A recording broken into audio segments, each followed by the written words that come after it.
In this video we will learn how to build a simple calculator app. This video is based on the last video. You can click I button on top right to watch the last video. In next video we will discuss different layout managers to build better GUI applications. Now let us add some more components on JFrame and make the application useful. You can use a lot of components available in Java. For example, you can use buttons, you can use J labels, you can use J text fields as well. Almost in every application you can use J labels, J text fields and J buttons.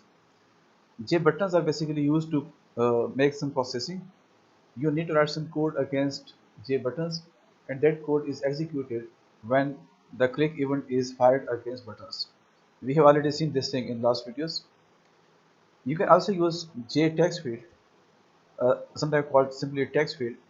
Text field is another component we used. Through text field, you can get input from user, and you can display output to the user as well by using J text field. तो जब भी आपने user से कोई input लेनी है on graphical interface, या अगर आपने यूज़र को कोई आउटपुट देनी है, for both purposes you can use J text field. For example, हमें एक जीयूआई चाहिए जिसमें आपने यूज़र से स्टूडेंट का रोल नंबर लेना है, आपने स्टूडेंट का नेम, उसका फादर नेम, उसके मार्क्स, ये कोई भी डेटा एट रन टाइम लेना है फ्रॉम द यूज़र. तो ऐसा करने के लिए आप जे टेक्स्ट फील्ड यूज़ कर सकते हैं. अगर आपने यूज़र को कोई डेटा या कोई आउटपुट डिस्प्ले करवानी है, तो ऐसा करने के लिए भी you can use J text field. तो J text field can be used to get input from user or to display something to the user as output. In many applications you can use JLabel as well. In fact, JLabels is used to display something on the JFrame. JFrame होता ही है कि let's say कि आपने run time पे JFrame के ऊपर कोई चीज़ display करवानी हो, तो ऐसा करने के लिए आप JLabel यूज़ कर सकते हैं. JLabel में आपने जो कुछ लिखा होगा वो JFrame के ऊपर रन टाइम पे यूज़र को नज़र आता है. इसके एक दूसरा जो कॉमन यूज़ है वो ये है, if there are let's say 10 J text fields on your JFrame, तो यूज़र को ये आइडिया नहीं होगा कि what is the use of J text field 1, what is the use of J text field 2 and what is the use of J text field 3 and so on. मतलब हमारे पास वहाँ पे 10-12 अगर J text बॉक्सेस आपने JFrame पे display कराए हुए हैं, तो जो फर्स्ट टेक्स्ट बॉक्स है वो आपने किस काम के लिए यूज़ करना है, जो सेकंड टेक्स्ट बॉक्स है वो बेसिकली किस काम में, या यूज़र ने उसमें क्या एंटर करवाना है, तीसरे टेक्स्ट बॉक्स में यूज़र ने क्या डिस्प्ले करवाना है. तो ये इन्फॉर्मेशन यूज़र को देने के लिए कि कौन सा टेक्स्ट बॉक्स आप कौन से काम के लिए यूज़ करना चाहते हैं. तो this is a normal practice to display a J label before a J text field. तो यूज़र को आइडिया हो जाता है कि मैंने इस टेक्स्ट फील्ड में बेसिकली रोल नंबर टाइप करना है. तो ये इन्फॉर्मेशन देने के लिए कि मैंने यहाँ पे रोल नंबर टाइप करना है, तो आप एक लेबल के जरिए किसी टेक्स्ट फील्ड से पहले रोल नंबर डिस्प्ले करवा लेते हैं. तो यूज़र को आइडिया हो जाता है कि मैंने इस टेक्स्ट फील्ड में रोल नंबर टाइप करना है. एक ऐसा टेक्स्ट फील्ड जिसमें आपने यूज़र से उसका CGPA एंटर करवाना है फॉर एग्जाम्पल, तो you can again put J label before the text field जिसमें आपने CGPA एंटर करवाना है. तो अगर आपने हर टेक्स्ट फील्ड से पहले जे लेबल डिस्प्ले करवाया होगा, तो उस केस में यूज़र को आइडिया हो जाता है कि आपने बेसिकली कौन से टेक्स्ट फील्ड में यूज़र से कौन सा इनपुट करवाना है. तो इन शॉर्ट जे लेबल में आप जो कुछ लिखेंगे वो यूज़र को रन टाइम पे नजर आता है. Let me first run this application. आपको आइडिया हो जाए कि इसमें क्या करना चाह रहे हैं. This is basically a J label. इसमें यू कैन सी कि आपने एक लिखा था कि enter first number. This is basically a J label जिसमें आपने एंटर फर्स्ट नंबर लिखवाया हुआ है. जहाँ पे कर्सर ब्लिंक कर रहा है, this is basically a J text field. जहाँ पे जे टेक्स्ट फील्ड होगा वहाँ पे यूजर से आप इनपुट ले सकते हैं. This is again a second J label for enter second number. इस जे लेबल से यूजर को आइडिया हुआ कि इस टेक्स्ट बॉक्स में आपने सेकंड नंबर एंटर करवाना है. Result is another J label and now this is again a J text field. और इस जे टेक्स्ट फील्ड में जो रिजल्ट होगा वो आपने डिस्प्ले करवाना होगा. तो इस करंट जे फ्रेम में हमारे पास 3 जे लेबल्स हैं. हमारे पास यहाँ पे 3 जे टेक्स्ट फील्ड्स हैं. जो फर्स्ट 2 टेक्स्ट फील्ड्स हैं इसमें आपने यूजर से इनपुट लेना है. जो तीसरा जे टेक्स्ट फील्ड है यहाँ पे आपने यूजर को आउटपुट डिस्प्ले कराना है. So text field can be used to get input from user and it can be used to display output as well. These two are buttons add and subtract. आप जब click करेंगे add के button को तो आपने जो दो numbers दिए होंगे उनका जो रिजल्ट होगा वो डिस्प्ले होगा रिजल्ट के टेक्स्ट फील्ड में।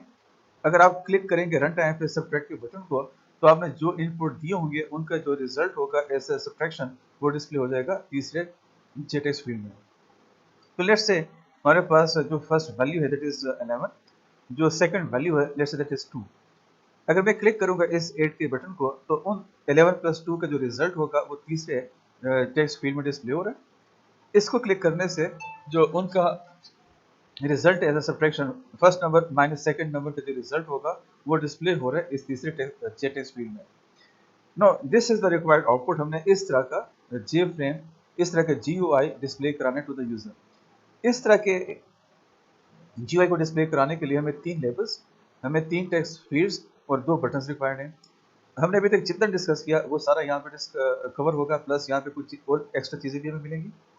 तो अगर आपने जे लेबल यूज़ करना है जे फ्रेम पे तो आपने इसको इंपोर्ट करना पड़ेगा। There is a class in Java x.string package called J label. This is used अगर आपने अपने GUI में या जे फ्रेम में जे लेबल की क्लास को यूज़ करना है। एक और क्लास है जे टेक्स्ट फील्ड, ये भी आप इंपोर्ट करेंगे अगर आपने अपनी एप्लीकेशन में टेक्स्ट फील्ड्स को यूज़ करना है। This is another class, this is called flow layout. जितने भी आप GUI बनाते हैं, अगर आपके GUI पे मल्टीपल कंपोनेंट्स आप डिस्प्ले करना चाहते हैं तो मल्टीपल कंपोनेंट्स को डिस्प्ले करवाने के लिए आप उन्हें किसी एक लेआउट को यूज़ करना होता है। हमारे पास जावा में कई तरह के लेआउट्स हैं। हम नेक्स्ट वीडियो में इसको डिस्कस करेंगे कि हमारे पास जो डिफरेंट लेआउट्स हैं जावा में वो कौन कौन से हैं और वो क्या काम कर रहे होते हैं। वो डिफरेंट लेआउट्स में जो हमारे पास सबसे सिंपलेस्ट वन है that is called flow layout. At the moment, you need to use at least one layout to display components on the JFrame. अगर आप JFrame में किसी layout को यूज नहीं करेंगे तो आप मल्टीपल कंपोनेंट्स को अपने JFrame पे प्रॉपर्ली डिस्प्ले नहीं कर सकते। ये जो आपने फ्लो लेआउट को इंपोर्ट किया हुआ है, this is part of in fact java.awt package. तो आपने यहाँ पे इसको इंपोर्ट किया और इसको इंपोर्ट करने के बाद ये हमें सेट करना पड़ता है। यहाँ पे you can see set layout is a method defined in JFrame and this is the imported class कि हम इस करंट JFrame में जो लेआउट मैनेजर यूज करना चाह रहे हैं that is basically flow layout. तो जो डिफरेंट लेआउट मैनेजर्स हैं वो हम डिस्कस करेंगे नेक्स्ट वीडियो में। क्योंकि हमने यहाँ पे एटलीस्ट एक यूज करना था तो हमें यहाँ पे इसको यूज करना पड़ा। इसकी डिटेल हम डिस्कस करेंगे नेक्स्ट वीडियो में। तो in fact you need to import this class as well. आप जितने मर्जी हो, आपने जब एक दफ़ा जे लेबल की क्लास इंपोर्ट कर दी तो आप उसके जितने मर्जी यहाँ पे ऑब्जेक्ट्स को डिफाइन कर सकते हैं। So this is the way to define J label objects. J label is class name, this is name of the object, let's say this is label 1, this is constructor and this is the text. This text will be displayed on J label at run time. जिस तरह अगर आपको मैं दोबारा दिखाऊं, जो हमारे पास first यहाँ पे एंटर फर्स्ट नंबर, ये इनफैक्ट बेसिकली जे लेबल 1 है। तो जे लेबल 1 के ऊपर हमने यहाँ पे जो कंस्ट्रक्टर में एंटर फर्स्ट नंबर हमने यहाँ पे यूज किया हुआ है। तो ये जो एंटर फर्स्ट नंबर का टेक्स्ट होगा ये आपको यहाँ पे रन टाइम पे इस जे लेबल के ऊपर डिस्प्ले होकर नजर आ जाएगा। तो आप किसी भी लेबल के ऊपर जो चीज़ डिस्प्ले करवाना चाहते हैं वो आप यहाँ पे डिफॉल्ट इस कंस्ट्रक्टर में लिख लेते हैं। इस बेसिकली पैरामीटराइज्ड कंस्ट्रक्टर। तो आपने यहाँ पे जो स्ट्रिंग लिखी होगी ये इनफैक्ट आपकी इस जे लेबल के ऊपर रन टाइम पर नजर आती है। हमें यहाँ पे 3 लेबल्स रिक्वायर्ड थे, एक एंटर फर्स्ट नंबर के लिए, एक एंटर सेकंड नंबर के लिए और एक रिजल्ट के लिए। तो ये हमने यहाँ पे 3 जे लेबल डिफाइन किए, लेबल 1, लेबल 2, लेबल 3। और ये उसके इसको नॉर्मली कैप्शंस कहते हैं। लेबल 1 का जो कैप्शन होगा वो एंटर फर्स्ट नंबर है, जो लेबल 2 का कैप्शन है that is enter second number, और जो लेबल 3 का कैप्शन है दैट इज रिजल्ट। तो ये हमें यहाँ पे रन टाइम पे इन लेबल्स के ऊपर जे फ्रेम पे नजर आ जाते हैं। Now this is J text field. Text field in fact class है, ये इसका ऑब्जेक्ट है और इसका हमने यहाँ पे जो ऑब्जेक्ट का नाम रखे this is txt first number. It should be useful name क्योंकि हम इसको बाद में कोड में लिखना होगा, यूज करना होता है। तो आप किसी भी जे टेक्स्ट फील्ड का जो नाम रखेंगे इट शुड बी यूजफुल। मैंने यहाँ पे txt फर्स्ट नंबर लिखा। यहाँ पे जो 20 लिखा this is basically it's size या इट्स विड्थ। 20 के साथ हमारे पास इस जो टेक्स्ट फील्ड में आप जो नंबर ऑफ कैरेक्टर्स टाइप कर सकते हैं वो यहाँ पे 20 होता है। आप 20, 10, 5 या जितने भी आप कैरेक्टर्स को लेना चाहेंगे from user eight run time, आप उसी हिसाब से यहाँ पे इसके साइज मेंशन कर लेते हैं। अगर आपने यहाँ पे 20 लिखा हो तो इसका ये जब डिस्प्ले करेगा तो आपको 20 कैरेक्टर्स जितनी स्पेस मिल जाती है इस टेक्स्ट बॉक्स के लिए, इस टेक्स्ट फील्ड के लिए। हम टेक्स्ट फील्ड को सब टाइम टेक्स्ट बॉक्स भी कह लेते हैं जनरली। तो अगर आपने 20 लिखा होगा तो इसका मतलब ये होगा कि इस टेक्स्ट फील्ड के लिए हमारे पास जो स्पेस बनेगी ऑन द जे फ्रेम वो 20 कैरेक्टर्स तक की होगी। इसका मतलब ये नहीं है कि आपने एग्जैक्टली 20 कैरेक्टर्स ही इनपुट कराने, आप 20 से कम या 20 से ज़्यादा भी अगर आप इनपुट देना चाहेंगे तो आप दे सकते हैं। जस्ट ये बात हो रही है कि जे फ्रेम के ऊपर जो आप डिस्प्ले करेंगे इसका एरिया वो कितना होगा, तो ये इस केस में 20 कैरेक्टर्स जितना एरिया डिस्प्ले कर देगा जे फ्रेम पे इस टेक्स्ट फील्ड के लिए। तो this is another text field txt second number जिसका नाम है। इसके लिए भी हमें 20 कैरेक्टर्स जितने वेट रिक्वायर्ड है, तो ये आपको यहाँ पे 20 कैरेक्टर्स की वेट के हिसाब से एक स्पेस मिल जाएगी अंदर J frame. txt result is another text field, इसके लिए हमें 20 कैरेक्टर्स सपोज चाहिए, तो ये भी आपको उतनी ही स्पेस दे देगा जे फ्रेम एट रन टाइम। हमें दो बटन चाहिए, तो जे बटन का हमने एक ऑब्जेक्ट बनाया btn ऐड के नाम से। इसके ऊपर जो कैप्शन डिस्प्ले करना चाहेंगे दैट इज ऐड, तो ये हमारे पास रन टाइम पे इस जगह पे डिस्प्ले हो जाएगा। This is button 1 btn add, button add. उसके बाद हमें एक और बटन चाहिए btn सबट्रैक्ट, मैंने इसका नाम रखा। इसका जो कैप्शन है दैट इज सबट्रैक्ट, ये हमारे पास यहाँ पे डिस्प्ले हो रहा है।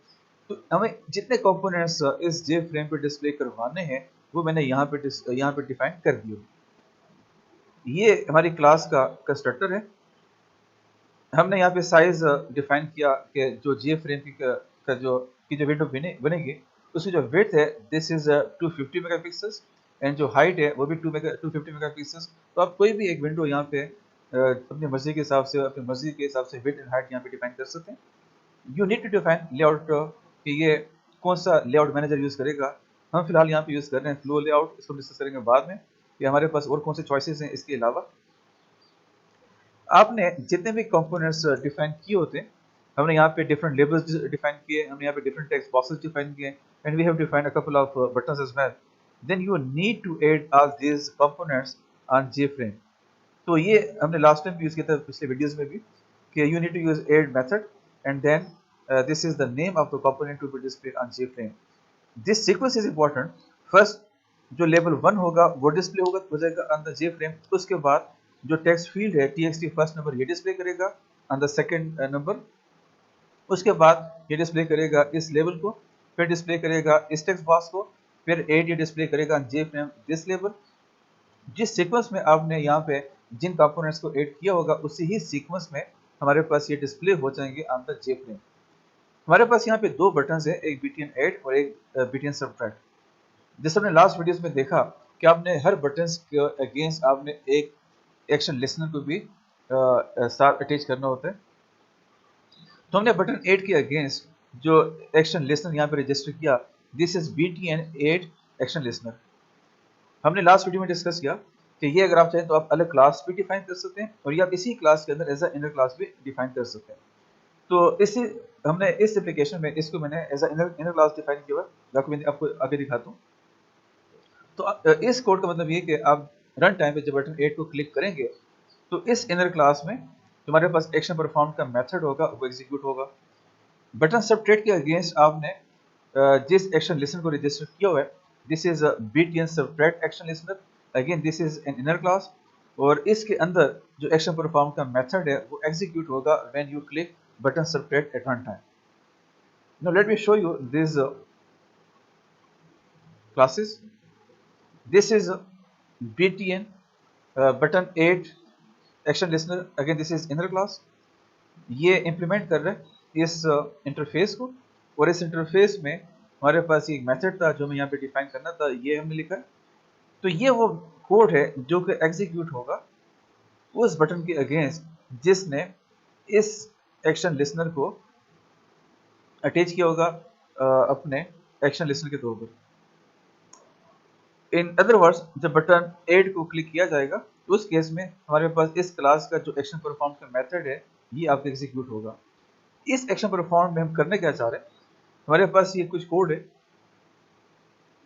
जब आपने रन टाइम पे इस टेक्स्ट बॉक्स में जो वैल्यू दी होगी, late me show you again the output. This is the output. ये हमारे पास txt फर्स्ट नंबर है जहाँ पे कर्सर है। लेट्स से कि आपने यहाँ पे 11 दे दिया। आप जब इस लेट्स से कि आपने यहाँ पे 2 दिया, आप जब यहाँ पे इस ऐड के बटन को क्लिक करेंगे तो इस ऐड को क्लिक करने से हमारे पास जो बटन ऐड, ये वाला जो हमारे पास क्लास है, इस क्लास के अंदर हमारे पास जो एक्शन परफॉर्म का मेथड है बेसिकली इसने एग्जीक्यूट होना है। जब ये मेथड एग्जीक्यूट होगा तो हमने बेसिकली सबसे पहले ये देखना है कि यूजर ने इन दोनों टेक्स्ट बॉक्सेस में जो इनपुट दिया था वो क्या था। तो किसी भी टेक्स्ट बॉक्स या किसी भी टेक्स्ट फील्ड में रन टाइम पे जो यूजर ने इनपुट दिया होगा उसको लेने के लिए हमारे पास एक मेथड है that is called gate text. इसका काम क्या होता है, इस टेक्स्ट बॉक्स में रन टाइम पे यूजर ने जो भी टेक्स्ट दिया होगा उसको मैं गेट यानी कि इनपुट लेना चाहता हूँ। जिस आप स्कैनर क्लास को यूज करते हैं टू गेट इनपुट, इसी तरीके से आप जब टेक्स्ट फील्ड में रन टाइम पे आपने जो इनपुट दिया होगा उसको लेने के लिए आप गेट टेक्स्ट यूज करते हैं और ये नॉर्मली यूज होते हैं against the text field.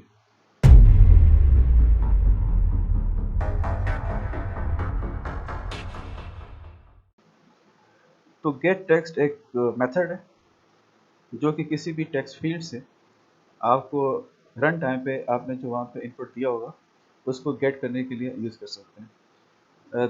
This will result the value in a string.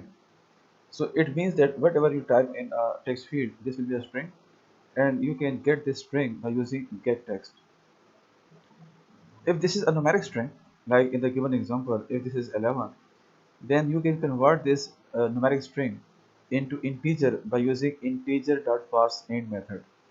ParseInt is a method, and this is defined in integer class. And remember, integer is a predefined class, and parseInt is a method defined in this integer class.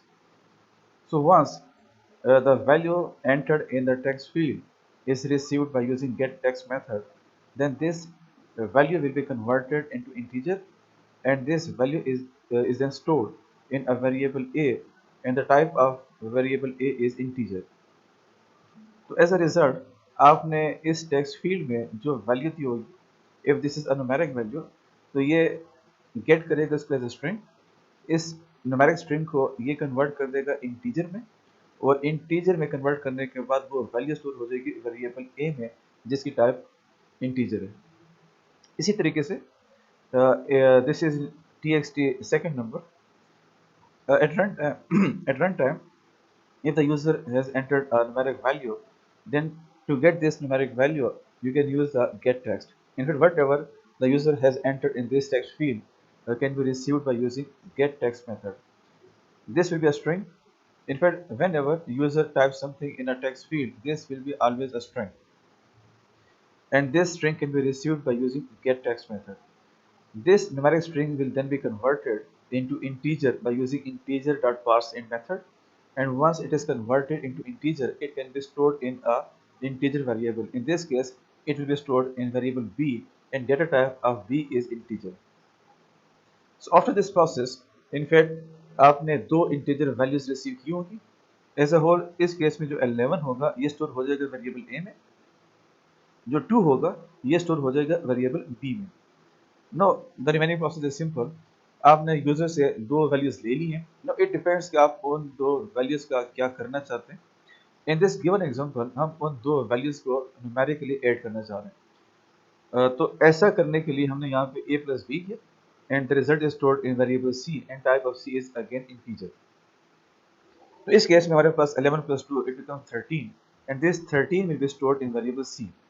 अब इस 13 को जो result in fact इसको हम store करना चाह रहे हैं इस तीसरे टेक्स्ट फील्ड में जिसका नाम txt रिजल्ट है।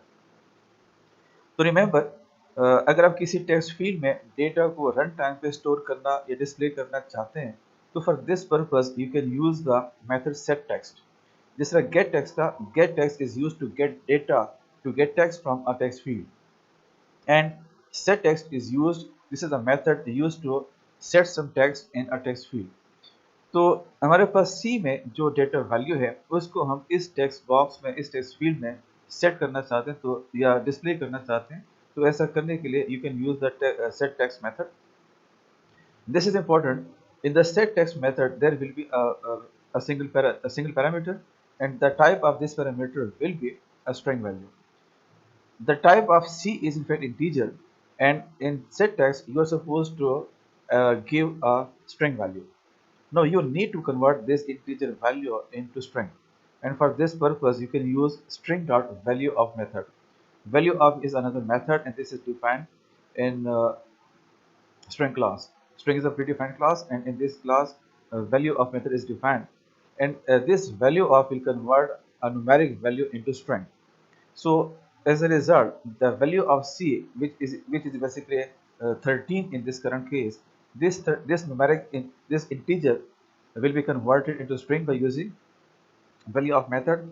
And once the value is converted into string, then this string value is then displayed in this text box by using set text method. Let us see. ये मैं click कर रहा हूँ this button को, and you can see the result is 13. सो इस तरीके से आप एक मेथड लिख सकते हैं, और इस मेथड में आप जो भी काम करना चाहते हैं उसके लिए आपको जो कोड रिक्वायर्ड होगा वो आप यहाँ पे लिख लेंगे। एग्जैक्टली ऐसे ही काम कर रहा है ये दूसरा एक्शन लिसनर भी।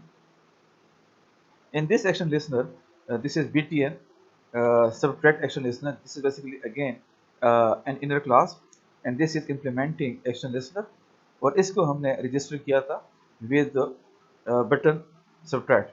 तो ये बटन सब्ट्रैक्ट है। आप जब इसको क्लिक करेंगे तो इसको क्लिक करने के बाद हमारे पास इस क्लास के एक्शन परफॉर्म मेथड में जो आपने कोड लिखा होगा ये कोड एग्जीक्यूट हो जाएगा, और एग्जीक्यूट होने के बाद इसका जो भी रिजल्ट होगा वो आपके यूजर को नजर आ जाएगा।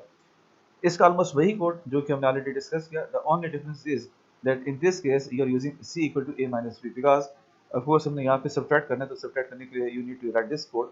और जब आप इसको क्लिक कर लेंगे तो क्लिक करने के बाद you can see 11 minus 2 becomes 9, and this 9 is stored in variable c, and then this 9 is converted into string, and this string value is then displayed in this txt result.